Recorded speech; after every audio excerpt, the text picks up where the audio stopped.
अवांजी समातुन ताईं radio voice of Sindh London 20 सितंबर जो ॾिहाड़ो जॾहिं बि ईंदो आहे तॾहिं उहो मीर मुर्तज़ा भुट्टो जी यादि खणी ज़रूरु ईंदो आहे।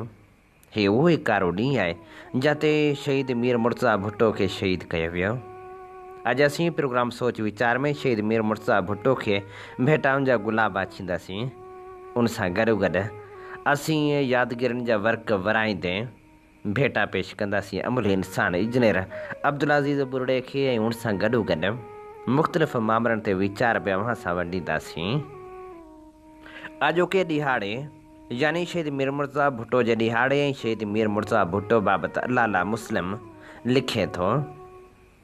अॼोको ॾींहुं यानी 20 सितंबर सिंध जे सियासी कारकुन लाइ हिकु वक़्तु सख़्तु तरीन ॾुखियो मुश्किल मुसीबत भरियो ऐं ग़मनाक ॾींहुं पिणु आहे त मुक़दस पिणु जो अॼोके ॾींहं ते सिंध बहादुर पुट मीर मुर्तज़ा भुट्टो ऐं संदसि साथियुनि खे बेॾो ई रत में वेझारे शहीद कयो वियो हो।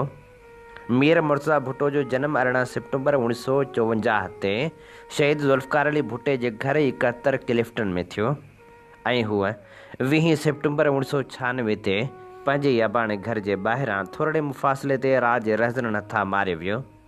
मीर मुर्तज़ा भुट्टो हिन धरती ते 42 साल त गुज़ारिया पर पंहिंजी मातृभूमि ते हू एतिरो मुख़्तसर अरसो ई गुज़ारे सघियो जेतिरो संदसि जनमु ॾींहं खां शहादत ताईं ऐं ॼमण जे हंध खां शहीद थियण वारी जाइ ताईं जो मुफ़ासिलो आहे।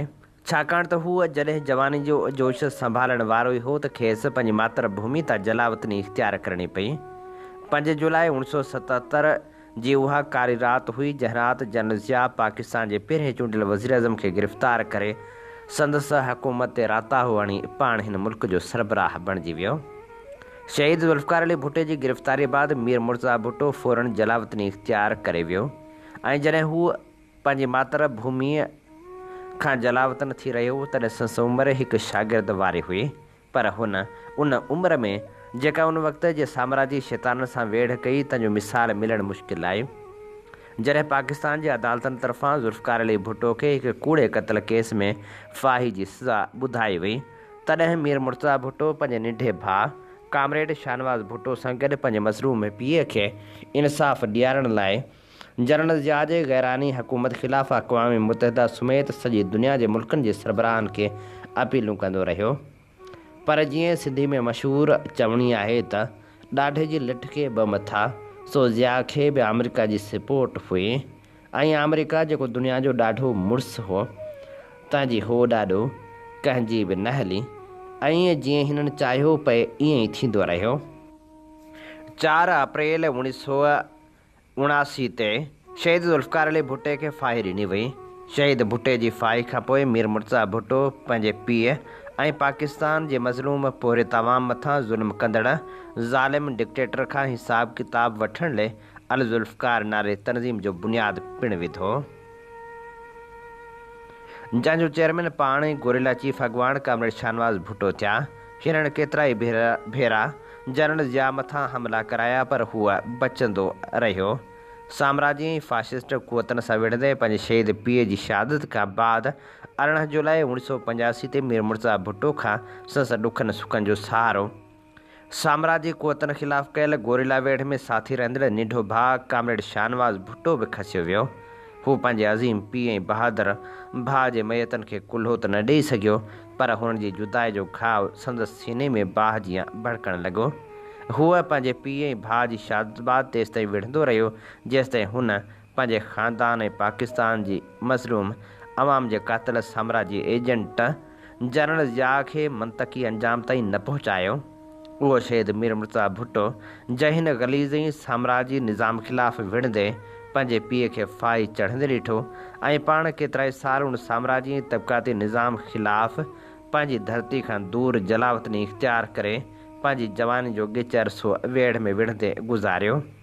उन तबक़ाती ऐं साम्राजी निज़ाम ख़िलाफ़ु जंग में विढ़ंदे हुन खां हिकु आला तालीम याफ़्ता ऐं गोरिल्ला जदोजहद में साथी रहंदड़ गभरू जवान भाउ पिणु खसियो वियो। हुन उन ॾींहुं सकून महसूसु कयो जॾहिं हुन पंहिंजे पीउ ऐं भाउ जे क़ातिल जो जिस्म रेत जे ज़रड़नि में वारे वांगुरु उॾाए छॾियो। हुन कॾहिं बि पंहिंजे उसूलनि ते सौदेबाज़ी न कई। हूअ कट्टर साम्राज्य मुखालिफ़ हो।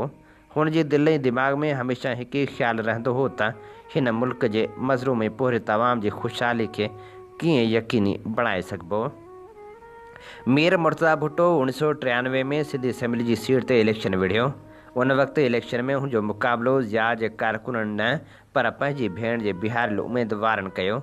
छाकाणि जो ज़िया त मरी चुको हो पर उनजो ज़र मौजूदु रहियो। मोहतरमा बेनज़ीर भुट्टो बि उन ज़र जे घेरे में रही पंहिंजे भाउ जो मुक़ाबिलो कयो, पर उहो मुक़ाबिलो हू हाराए वई। साॻिए साल जॾहिं मीर साहिबु वतन वापसि वरियो त हुनजो इस्तक़बाल उन वक़्त जी बेनज़ीर हुकूमत ॻोल्हण सां कयो। मीर मुर्तज़ा भुट्टो पाकिस्तान अचण खां बाद बि ज़ियाई रूह रखंदड़ हुकूमत जे केसनि खे मुंहुं ॾींदो रहियो। अॻिते हली जॾहिं हुन मोहतरमा बेनज़ीर भुट्टो खे ज़ियालनि जे घेरे में महसूसु कयो त पाण पंहिंजी राह अलॻि कंदे 15 मार्च 1995 ते पाकिस्तान पीपल्स पार्टी शहीद भुट्टो जो बुनियादु विधो, जंहिंजो चेयरमैन पिणु जमहूरी तरीक़े सां पाण चूंडियो वियो। मीर मुर्तज़ा भुट्टो जॾहिं ज़ियाई ज़र खां अलहदगी इख़्तियार करे पंहिंजे वालिद ऐं शहीद भाउ समेत शहीद साथियुनि सां वचन पाड़ियो त ठीक 1 साल बाद खेसि 20 सेप्टेम्बर 1996 ते राति जो 6 साथियुनि आशिक़ हुसैन जतोई, यारवंद बलोच, वजाहत जोखियो, सजाद रहीम बिरोही ऐं सत्तार राजपर समेत घर ॿाहिरां शहीद कयो वियो। वतन वापसि वरे उनखे को घणो वक़्तु न पर 2 साल बि अधूरा मस गुज़रिया जो संस मीर बाबा सॾींदड़ साथियुनि कारकुननि हिन मुल्क जे पोरे तवाम जी अञा हुन मां सिकी न लथी हुई त साम्राजी क़ुवतनि खेसि हिन मुल्क जे मिसकीन मारवड़नि जी वाहिर करण ऐं हारियुनि जे ॻरियल हथनि खे चुमण जी सज़ा में शहीद करे छॾियो। नामियारो लेखक लतीफ़ जमाल लिखे थो, ओलह जे हिकु हसास लेखक पंहिंजे समाज जे इख़लाक़ी क़दरनि जी लताड़ ख़िलाफ़ पनाहकारा करे छॾण खां पोइ बि जॾहिं ॾिठो त समाज दुरुस्तगी तरफ़ वञण बजाए बुराई तरफ़ वञी रहियो आहे, तॾहिं हुन उन अलमे खे रुॻो हिकु सिट लिखण खां पोइ ॼण त हालतुनि जे आधार ते छॾे ॾिनो हो। असां कहिड़ी नसीहत करियूं, छाकाणि त हर नसीहत ज़ख़्मनि ते लूणु बुरके थी पर इस्लाह नथी करे, ऐं पोइ उतां ॼण त बेवसी इंतिशार जी इब्तिदा थी हुई ऐं ख़ुशियुनि ऐं मुसरतनि जो कंध मरोटो ॾेई टोड़ियो वियो हो। ज़िंदगी मौज जी इब्तिदा महसूसु थी हुई। हीअ सॼो सियासी कल्चर इंसानी जानियुनि जे बलिदान ते अॼियल आहे, पर सेवार जी धप करे वियो आहे। असांखे इन समाज जे सवाद जी ख़बर आहे जंहिंजो ज़ाइक़ो ज़हर खां बि कड़ो बणिजी वियो आहे। माक जिन गुल तां चखी पुछ उन्हनि खां सवाद जी, मूं त पीता लुड़क हुआ जे गलनि तां पिया ॻड़ी। हादसा रोज़ थियनि था ऐं माण्हू जे दिलनि जे पटियुनि तां मिसारजी बि वञनि था, पर के हादसा ऐं वाक़िया अहिड़ा बि थियनि था जेके जीव झोरे विझनि था ऐं तारीख़ जो रुख़ बि तब्दील करे छॾनि था। मुर्तज़ा भुट्टो जी शहादत को अहिड़ो हादसो न आहे जंहिंखे सिंधी क़ौम पंहिंजे दिलनि जे पटियुनि तां हिकदमि मिसारे छॾे, पर हीअ हिकु अहिड़ो वाक़ियो आहे जंहिं लाइ चई सघिजे थो त मीर मुर्तज़ा केस संसवाल जे केस खां बि वधीक ताक़तवर केस आहे। जेतोणीकि इहा ॻाल्हि हर को सम्झे थो त हिते हर नसीहत ज़ख़्मनि ते लूणु बुरकींदी, पर मज़लूमीअ जे अहसास हेठि पंहिंजे कावड़ ऐं किरोध खे मज़बूत ताक़त में तब्दील करण जी सघ पासे पेशकदमी न थी सघंदी। छा इहा ॻाल्हि हिन मुल्क जी तारीख़ जे रिकॉर्ड ते मौजूदु कोन्हे त हिते सिंधी माण्हुनि जा क़तल हुक्मराननि खे फबी वेंदा आहिनि? छा 30 लख बंगालियुनि जे क़तल में मुलविस कंहिं बि हिकु मुजरिम खे सज़ा अची सघी आहे? छा MRT तहरीक दौरान शहीद थी वेंदड़नि जा क़ातिल गिरफ़्तार थी सघिया आहिनि? छा टोड़ी फाटक खां वठी शाह बंदर ऐं टंडे बहावल जे वाक़े में मुलविस एहलकारनि मां कंहिं हिक जो बि कानून खां को बि मथे कोन्हे वारे जुमिले हेठि एहतिसाब थी सघियो आहे? हुक्मरान त हर दौर में पंहिंजी फितरत में साॻिया ई रहिया आहिनि, जॾहिं कॾहिं त माण्हू न पर धरती वसीलनि जी पे तलब कई ऐं कॾहिं त मज़हब जे मुक़दस नाले ते केतिरनि ई बहारनि में माइरनि खे पुटनि जा लाशा पे ॾिना आहिनि।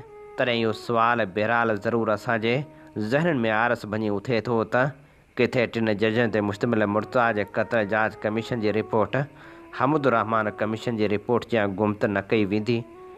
एतमाद बि ईअं टुटी पियो आहे जंहिंजो बहाल थियणु बहरहाल ॾाढो ॾुखियो नज़र थो अचे। मुल्क जी सियासी पसमानदगी जी हद वञी उन सतह ते पहुती आहे जो मुर्तज़ा भुट्टे सां गॾु 5 ॿिया गभरू बि कराची में गोलियुनि सां परुण करे खेनि शहीद कयो वञे थो ऐं टंडे बहावल जूं नियाणियूं पाण खे बाह ॾियण खां पोइ इंतिहाई अज़ीज़ जूं घड़ियूं गारे फ़ौत थी वञनि थियूं। पर वाघ धड़नि जे चपनि ते कानून से बालातर कोई नहीं वारो राग आहे। पंहिंजी समूरनि कोताहियुनि ऐं ग़लतियुनि जो इख़लाक़ी तरह एतिराफ़ करे पाण खे ॾोही सम्झण बजाए दब दरख़्वास्त दीनू ते जहिड़ी कार आहे। छा अहिड़ो समाज ऐं मुआशिरो किन सिहतमंद रुझाननि जा बुनियाद रखण लाइ कारगर साबित थी सघे थो। हीअ असीं शहीद मीर मुर्तज़ा भुट्टो खे संदसि शहादत जे ॾिहाड़े ते भेटा पेश करे रहिया हुआसीं। अवां जी समातुनि ताईं radio voice of Sindh London